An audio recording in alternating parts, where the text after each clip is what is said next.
Hello everyone, আসসালামু আলাইকুম। সকাল সকাল চলে আসলাম রান্নাঘরে। প্রথমে আমি সবজিগুলো ভালো করে কেটে ধুয়ে নিচ্ছি। এটা হচ্ছে মিষ্টি কুমড়াগুলো ধুয়ে নিয়েছি। তারপর মাছগুলো পরিষ্কার করে ধুয়ে নিয়েছি। এবার আমি পরিমাণ মতন তেল দিয়ে মাছগুলো সুন্দর করে ভেজে নেব, এপিট ওপিট লালচে করে। মাছ ভাজা শেষে আমি মাছগুলো উঠাই নিচ্ছি চুলা থেকে।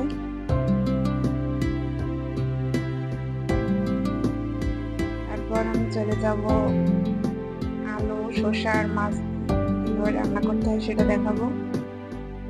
প্রথমে তেল দিয়ে নিলাম, তারপরে সামান্য কিছু পেঁয়াজ দিয়ে পেঁয়াজগুলো ভালো করে ভাজা হবে। তারপরে তার মশলাগুলো দিয়ে দেবো।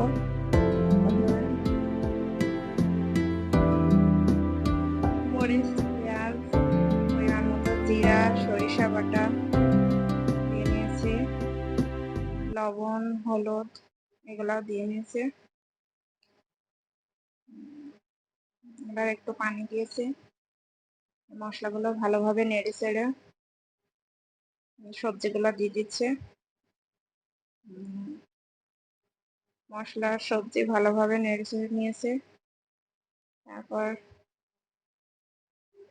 আমি ঢাকনা দিয়ে ঢেকে